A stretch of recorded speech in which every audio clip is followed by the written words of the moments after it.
Mendengar adaptasi dari kisah nyata menunjukkan betapa cerdasnya mereka.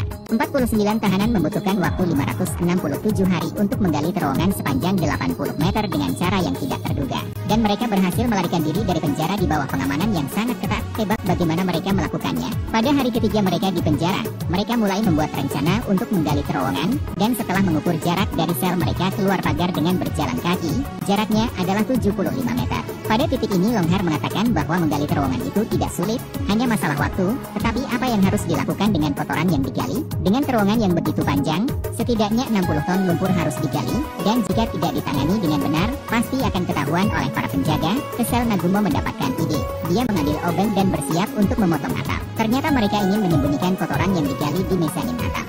Sementara itu David telah memilih dinding di belakang meja untuk pintu masuk ke terowongan yang tidak mencolok dan tidak terlihat sangat kokoh. Tetapi untuk menyembunyikan pintu masuk, mereka harus terlebih dahulu membuat blok batu persegi yang akan bertindak sebagai gerbang untuk pintu masuk untuk menyembunyikannya dari serangan penjaga penjara. Tetapi tidak lama setelah rencana itu dimulai, seorang rekan sesama tahanan mendekati David dan mengatakan bahwa ia bersedia untuk bergabung jika ada tindakan.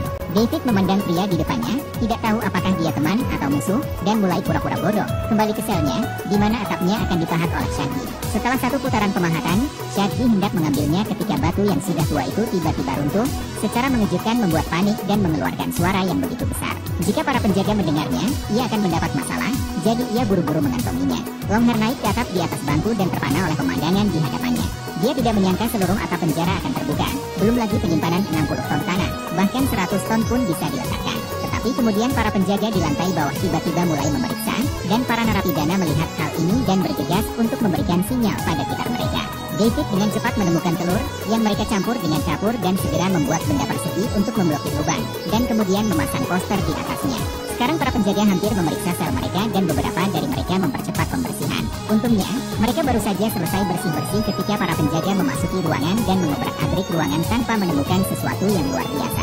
Keesokan harinya, mereka membuat sebuah ceruk persegi untuk menutupi lubang tersebut. Setelah semuanya siap, terowongan pun digali.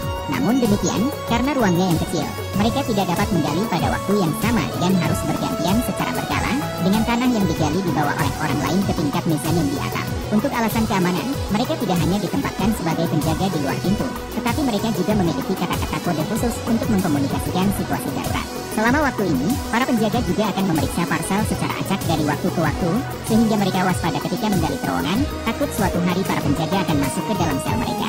Seiring berjalannya waktu, mereka telah berada di penjara selama 83 hari. Meskipun banyak tanah yang telah digali dari mezzanine, namun setelah diukur, mereka hanya menggali 7 meter, dan pada tingkat ini mereka harus menggali terowongan sepanjang 80 meter. Tidak diketahui berapa lama waktu yang dibutuhkan untuk menggali terowongan sepanjang 80 meter, dan ini masih merupakan pemilihan domestik antara dua partai.